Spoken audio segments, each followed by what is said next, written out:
So the temperatures have really been heating up here in western North Carolina. I think we've actually been through a little bit of a heat wave here in May. However, this Memorial Day weekend, we expect the temperatures to drop a little bit, and of course it's always so much fun to get out and dig in the dirt when the temperatures are nice and cool. Now, look at here. This is my GreenStalk leaf planter. They sent this to me so I could plant some things and share it with you to show you what you can grow too. Now on the bottom of this planter I planted all different types of basils, and then on the upper tiers I planted mostly heat tolerant lettuces. So I'm going to see how those will grow with the basil. Some of the lettuce is not heat tolerant, so I expect I'll have to pull some of these out. Now I have 42 pockets in the leaf planter, and that is great, so I can grow so many things in just a small space. Here on the left I have planted some fennel from seed along with some arugula, so I'm expecting that to pop up any day now. And then just compare the growth over 1 week. This is what it looked like on May 20th. And then, of course, it's really started to fill out just a week later. So I am going to make the biggest, most beautiful salad this weekend. Now, I also, in some of my containers, I'm growing basil here on the left. And then I have chamomile here, which reseeds in my container garden all the time. And I have 3 rosemary plants. On the left is a new one. And then I have one in the middle here that I have overwintered. And then on the right is one that I am growing from a cutting. And then another basil plant that I started indoors from seed. And then this is lemon thyme, and I think this is my 2nd year growing it. And it just really came back beautiful and just has really filled in, doing great.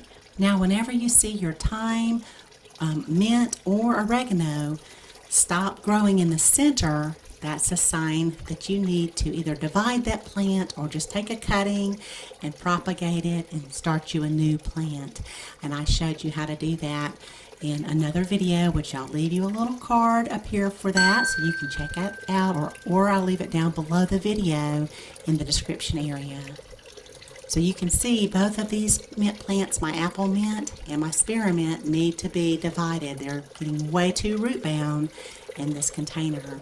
Now this is a 3-gallon container, and I think I've had these in there about 3 years. So they are due for a little bit of TLC. My parsley right back here, I started that indoors I think around in January. Now this is my sad lavender. It does not look good at all. I actually brought that indoors for protection. I was not sure if it would survive my zone 6B over the winter, so I just wanted to protect it since I grew it from seed, and now it's really not springing back. I'd hope to see some new growth on it, so I think I'll repot it and hopefully I'll see some better results that way. I had some extra basil plants that I started indoors, so I popped them back here in this container, but that might be a little bit too crowded for them. We'll just see how that goes. And my scallions are not doing well, unfortunately. I'm having the same problem I had last year with onion aphids. They have been attacking my scallions. I cannot get rid of them. They have also attacked my chives, so I have no chives this year.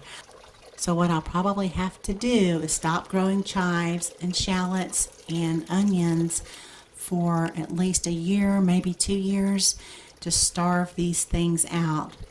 They have even spread over to my square-foot garden from the container garden. So I'm having a really bad problem with them, and these are some of my favorite things to grow. But that's what happens sometimes. My tarragon, on the other hand, is doing wonderful. I have 3 pots of it here. I also have some that's doing wonderful in the square-foot garden. So there's my tarragon. I've just been snipping away at it. And then my oregano, which I've grown from a cutting last year. A little bit of dill here in the back. I've been snipping away at that for eggs and that kind of thing. And now here is my original GreenStalk. It's 5 tiers with 30 pockets, and I actually planted the lettuce in here before I planted the leaf planter, and as you can see, this is not doing as well, and the only reason that is, and I know why, is because this planter is 5 years old. The planter is holding up great, but my soil is not. I have used the same soil for 5 years, and I refresh it every time, once a year when I replant it. However, I know now that I'm going to have to give this just a little bit more fertilizer I don't like to over fertilize, so I wait to see how the plants respond before I start feeding them. And I obviously know that this is going to need some help, so I fertilized them this morning, and I expect to see some response here within the next week. Now, just as a reminder, I am a GreenStalk affiliate, and you will receive $10 off a GreenStalk garden if you use my code rainbowgardens at checkout. And I really appreciate your support, because I also will receive a commission when you order through either my link or use my code. And I, again, really appreciate your support. So here in my backyard are my little chickens. I have 3 in one coop and 4 in the other. And right now we're getting about 4 to 6 eggs a day. So really enjoying the fresh eggs. So there you go. I hope you guys enjoyed my little tour of my container garden. And if you have any questions, please leave them down below the video. I'll be more than happy to help you. And thanks so much for watching, and have a beautiful day.